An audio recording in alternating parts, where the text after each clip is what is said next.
नमस्कार, आप देख रहे हैं सी न्यूज भारत और मैं हूं आपके साथ आकांक्षा यादव। वक्त हो चुका है न्यूज बुलेटिन का और आज इस न्यूज बुलेटिन में हम जानेंगे कि ग्वालियर पुलिस ने कौन सी घटना का क्या खुलासा, चंदौली में सरकारी राशन की दुकान को क्यों किया गया सीज और हाथरस में ऑपरेशन प्रहार के तहत किस पर हुई कार्रवाई, ये सब जानेंगे विस्तार से। तो चलिए शुरू करते हैं खबरों का सिलसिला।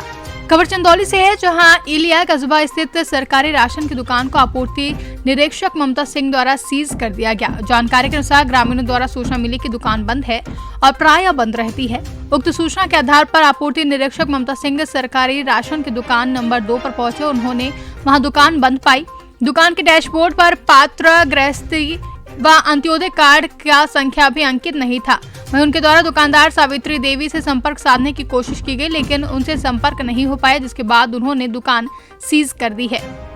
क्या कार्रवाई की गई है? अभी लगभग हफ्ता 10 दिन पहले इस ग्राम सभा के कुछ निवासियों ने शिकायत की थी कि ये दुकान प्रायः खुलती नहीं है समय पे, शासन के निर्धारित समय पे, और विक्रेता द्वारा कुछ घटतौली करके और अधिक मूल्य लेके राशन दिया जाता है। जिसके क्रम में आज हम लोगों ने निरीक्षण करने के लिए हम लोग दुकान पे पहुँचे तो दुकानदार से संपर्क किया गया तो वो दुकान पर नहीं आए। जिसके क्रम में उनसे दूरभाष पर कई बार वार्ता भी की गई, उनसे घर पे जाके संपर्क किया गया तो उचित दर विक्रेता वहीं पर मौजूद थी, लेकिन वो दुकान पर निरीक्षण करने के लिए नहीं आई, जिसकी वजह से अब इनके विरुद्ध कार्रवाई हेतु पत्रावली जो है सक्षम अधिकारियों के समक्ष प्रस्तुत की जा रही है, क्योंकि इनके द्वारा शासन के कार्य में सहयोग नहीं किया जा रहा है और ग्राम सभा वासियों को वितरण कार्य में भी प्रायः दुकान न खोल के और घटतौली जैसी कार्य करके उनको परेशान किया जा रहा है। चंदौली से सी न्यूज संवाददाता किशन की रिपोर्ट। ग्वालियर थाना क्षेत्र के घास मंडी क्षेत्र में रहने वाले एक बेरोजगार युवती के साथ ऑनलाइन ठगी का मामला सामने आया है। पुलिस ने बताया कि महिला ने शिकायत में कहा कि उसने जॉब की तलाश करने के लिए ऑनलाइन कंपनी से संपर्क किया। कंपनी ने जॉब का भरोसा दिलाते हुए बैंक डिटेल्स मांगी और जैसे ही कंपनी द्वारा भेजी लिंक को क्लिक किया, उसके अकाउंट से 97,000 रुपए निकल गए। पुलिस ने युवती की शिकायत पर मामला दर्ज कर लिया है। थाना ग्वालियर क्षेत्र में घास मंडी इलाके की एक महिला ने शिकायत की है कि उसके साथ ऑनलाइन ठगी होकर 97,000 रुपये करीब पैसा निकाल लिया उसके अकाउंट से।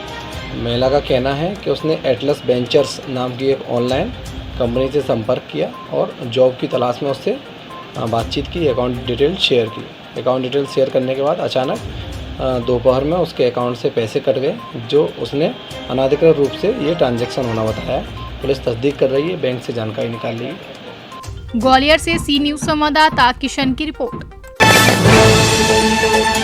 ग्वालियर के जनकगंज थाना क्षेत्र में एक बेटी द्वारा अपने ही मां को चाकू मारे जाने का मामला सामने आया।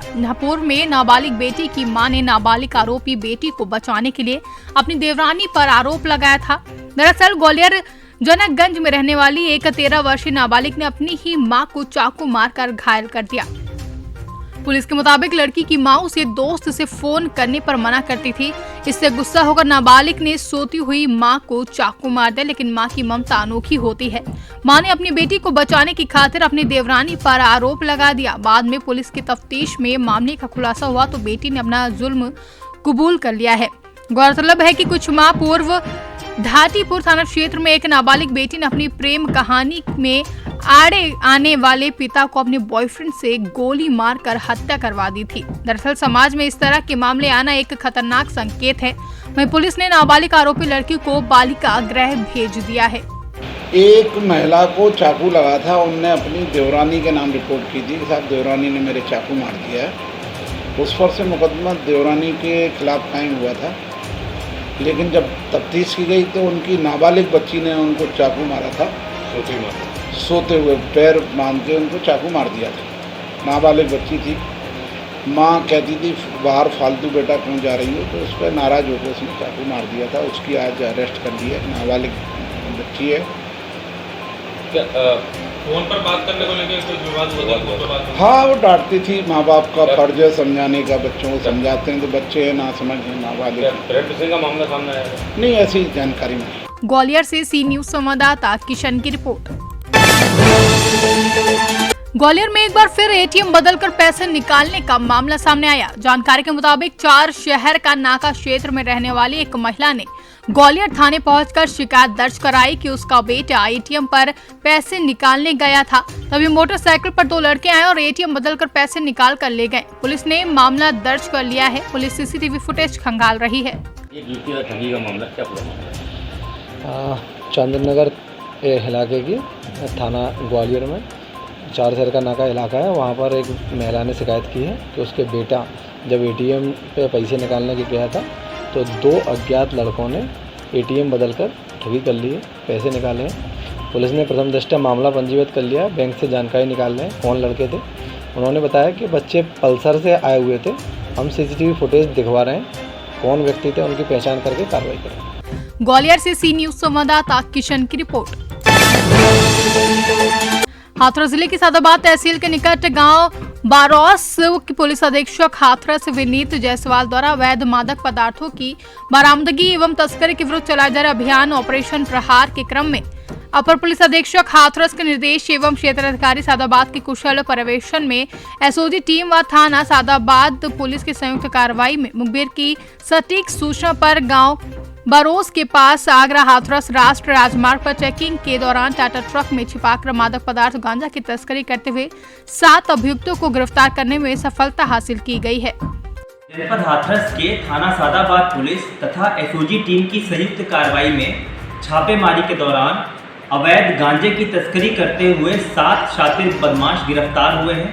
इनके कब्जे से कुल 300 किलोग्राम अवैध गांजा, जिसकी अंतर्राष्ट्रीय कीमत करीब 1.5 करोड़ रुपए है, बरामद हुआ है।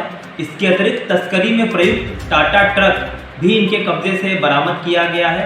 इन सभी अभियुक्तों से पूछताछ की गई, जिसमें इनके द्वारा बताया गया कि उड़ीसा से माल लेकर इनके द्वारा ये आया जा रहा था तथा इस अवैध गांजे को आसपास के जनपदों में इनके द्वारा सप्लाई किया जाना था।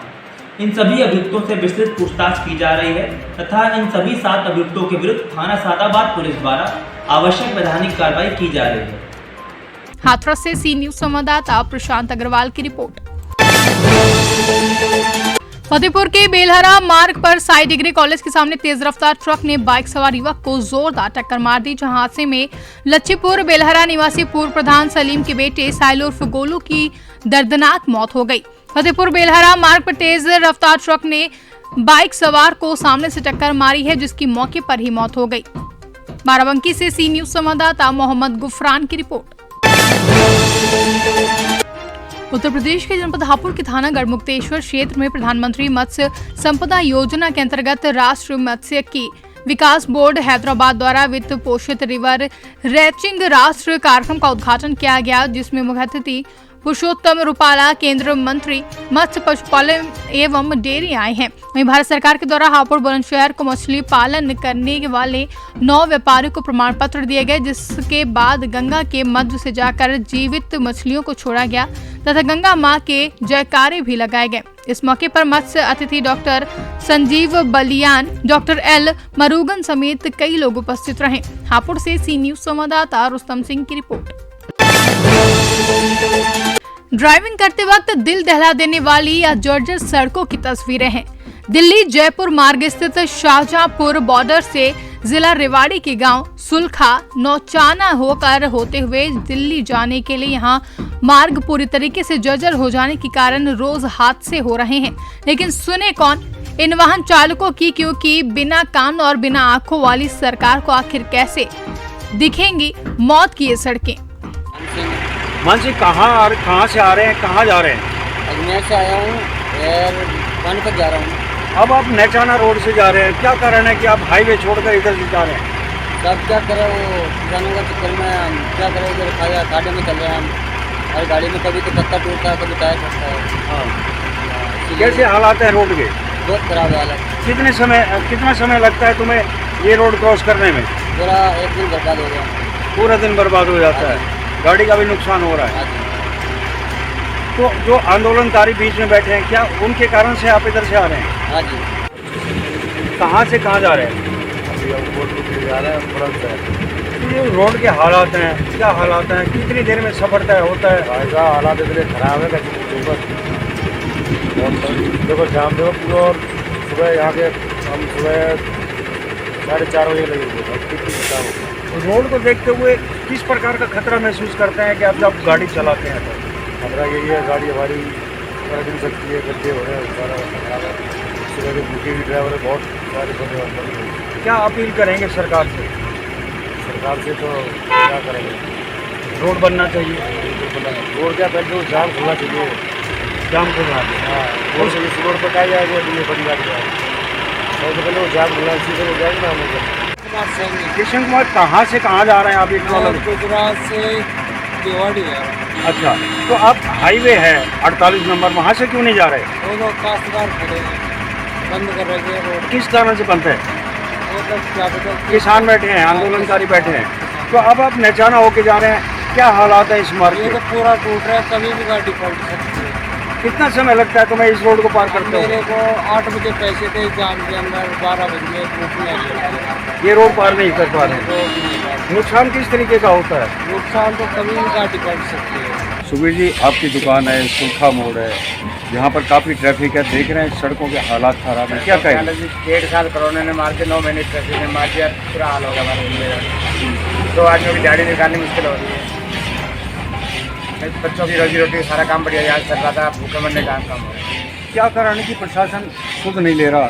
प्रशासन कहता है पेपर निकला था, टेंडर छोड़ दिया, अभी बारिश के बाद रोड शुरू हो जाएंगे, कोई काम नहीं हो रहा है। कच्ची मिट्टी और बर्तन जो हमारे 250 ग्राम होता है मिट्टी खाते हैं। यही हालत रहे मेरे ख्याल की बीमारी हो जाएगी हमें। दुकानदारी भी खत्म हो गई, दुकानदारी तो बिल्कुल ही खत्म हो गई। कहाँ जाएँ छोड़ के? जब मजदूरी करने जाए तो मजदूरी के लिए यहाँ बैठे थे, और यहाँ कौन सा हमारे पास मजदूरी निकाल, मजदूरी नहीं करने की। हरियाणा से सी न्यूज संवाददाता चैन सिंह की रिपोर्ट। स्किल इंडिया कार्यक्रम के तहत शुक्रवार को मनिका विधानसभा क्षेत्र के विधायक रामचंद्र सिंह के गृह पंचायत प्रखंड क्षेत्र के मंगरा पंचायत सचिवालय में जन शिक्षा संस्थान लातेहार के माध्यम से संचालित सिलाई सेंटर का विधिवत उद्घाटन विधायक रामचंद्र सिंह और पंचायत के पूर्व मुखिया सूरजदेव सिंह के हाथों पंचायत सचिवालय में किया गया। उद्घाटन समारोह के पूर्व विधायक रामचंद्र सिंह और पूर्व विधायक सूरजदेव सिंह के द्वारा दीप प्रज्वलित और फीता काट करके कौशल विकास के तहत महिलाओं के सिलाई प्रशिक्षण कार्यक्रम की शुरुआत की गई। सभी लोग अगर कोई सरकारी जॉब में जाना चाहे तो सरकारी जॉब में संभव नहीं है सब लोगों के लिए, लेकिन अगर हम स्वावलंबी बनने के लिए हम अपने बलबूते पे, अपने क्षमता पे हम प्रशिक्षण ले करके और हम अगर वह काम को करते हैं तो निश्चित रूप से सरकारी जॉब से बेसी पैसा हम ज़्यादा पैसा हम कमा सकते हैं, हम आत्मनिर्भर बन सकते हैं, अपने जीविकापार्जन के साधन हम ढूंढ सकते हैं। किसी बड़े शहरों में जाके कहीं जा कर के इसका मुख्य उद्देश्य है बढ़िया से अगर अच्छे ढंग से लोग प्रशिक्षण लें तो हमको नहीं लगता है कि इसमें जितने प्रशिक्षण लेने वाले लोग हैं वह सब आत्मनिर्भर हो जाएंगे और उन्हें सरकारी नौकरी की जरूरत नहीं होगी। लातेहार से सी न्यूज संवाददाता मोहम्मद अरबाज की रिपोर्ट। वाराणसी में सपा के राष्ट्रीय अध्यक्ष अखिलेश यादव को हर वर्ग के लोगों का जबरदस्त समर्थन देखने को मिल रहा है। यही कारण है कि सपा सुप्रीमो ने हर जाति के लोगों के बीच कहीं चौपाल तो कहीं संवाद तथा जन संदेश यात्रा के माध्यम से नेताओं की लंबी चौड़ी फौज उतारती है जो जनपद में सक्रिय है। आज आदिवासी व नट समाज का कार्यक्रम आयोजित किया गया, जहां नट व आदिवासी इलाकों में आदिवासी नट समाज के नेता विभिन्न विधानसभाओं में चौपाल व संवाद के माध्यम से लोगों के बीच में आज से 15 अक्टूबर तक संवाद स्थापित करेंगे। अर्दली बाजार स्थित समाजवादी पार्टी महानगर कार्यालय पर इंजीनियर विजय शंकर, आदिवासी नट प्रदेश सचिव, समाजवादी अनुसूचित जनजाति प्रकोष्ठ ने चुनावी शंखनाद की शुरुआत की है। जिला अध्यक्ष SC/ST अनुसूचित जाति जनजाति प्रकोष्ठ नथुलाल सोनकर वाराणसी।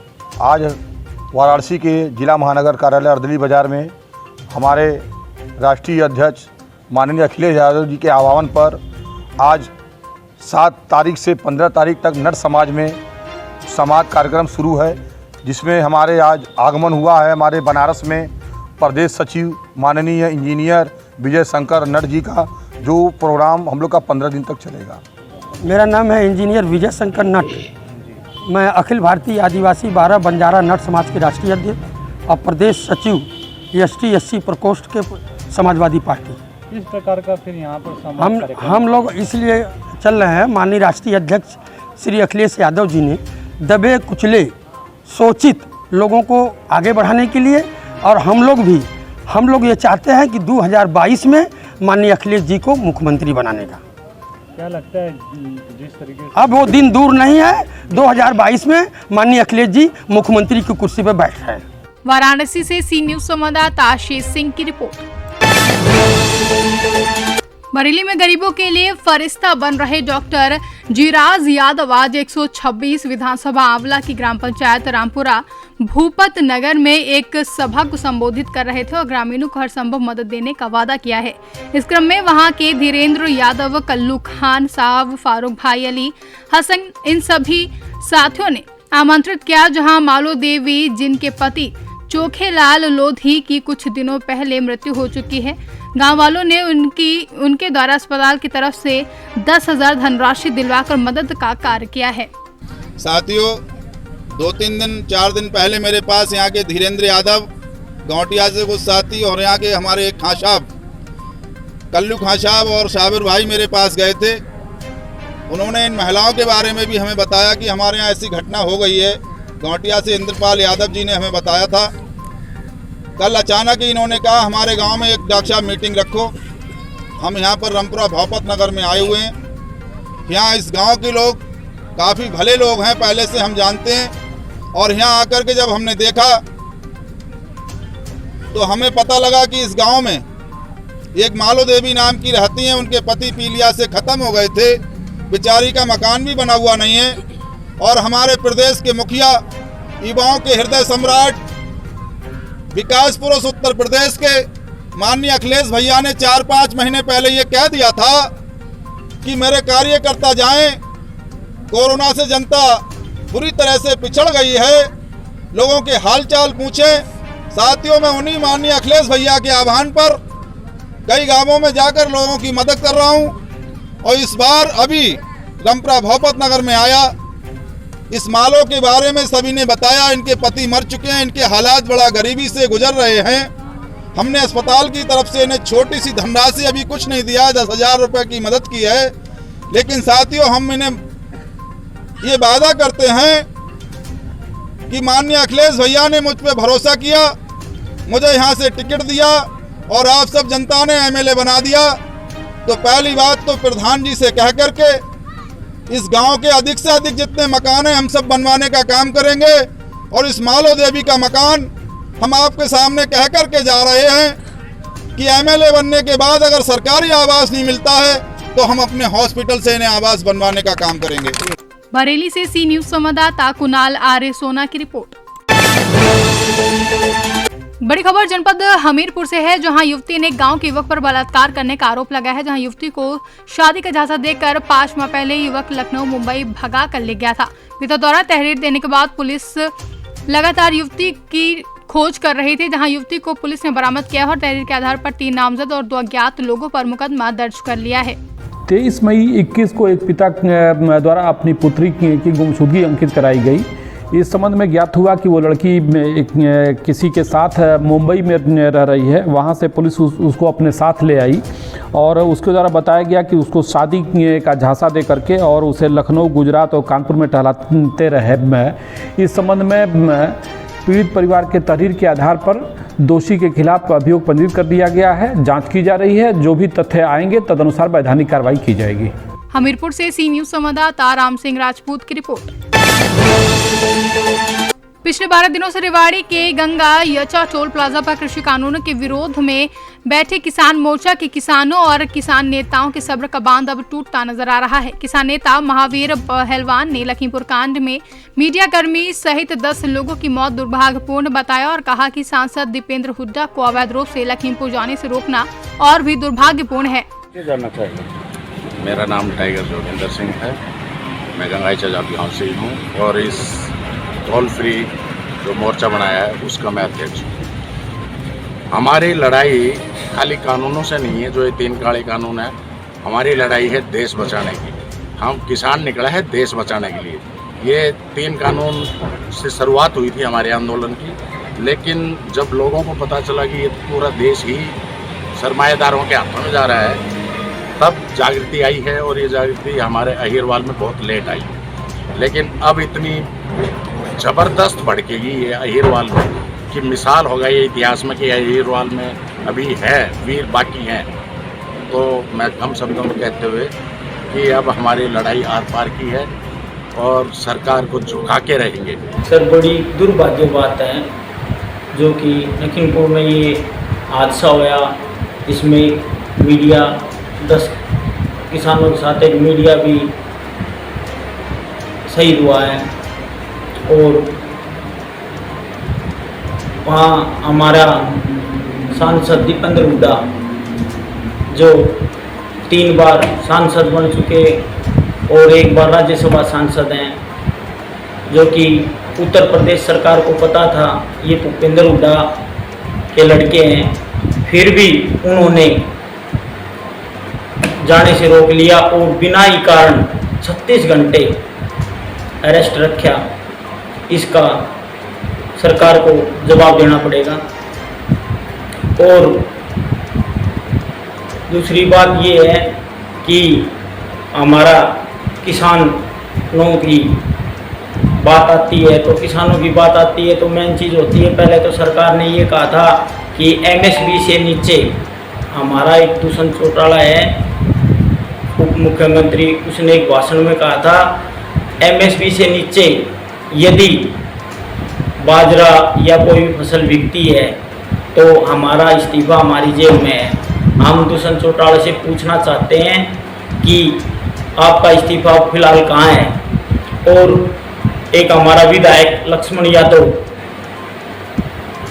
वो बार बार स्टेटमेंट देता है कि ये किसान नहीं है, ये धरना प्रदर्शन कर रहे हैं, किसान नहीं है, ये जाट हैं, कांग्रेसी हैं, देशद्रोही हैं। इनका ये बार बार बयान आना, ये सरकार की एक नाकामी समझी जाए। हरियाणा से सी न्यूज संवाददाता चैन सिंह की रिपोर्ट। झारखंड के पलामू जिले के तरहसी प्रखंड में उदयपुरा वन पंचायत अंतर्गत नवाडी निवासी रिमली कुंवर 70 वर्ष पति स्वर्गीय जमुना राम के घर के करीब 300 फीट की दूरी पर कुएं में गिरने से मौत हो गई, जबकि पूछे जाने पर मृतक महिला के लड़का मतुराम ने कहा कि दिमागी हालत से वह पहले से विक्षिप्त थी, इसी कारण आज के दिन 1 बजे कुएं में छलांग लगा दी, जिससे उनकी मौत हो गई। मैं पागल था, घर के रखे और बाहर भीतर तो पकड़े नहीं पा रही। क्या नाम है? रिमली कुमार। और पति का क्या नाम? श्री जमुना राम। कौन गांव है? नवाडी। तो कैसे मौत हुई? कुआं में डूब के। इसी कुआं में? हाँ। क्या नाम हुआ आपका? मंटू राम।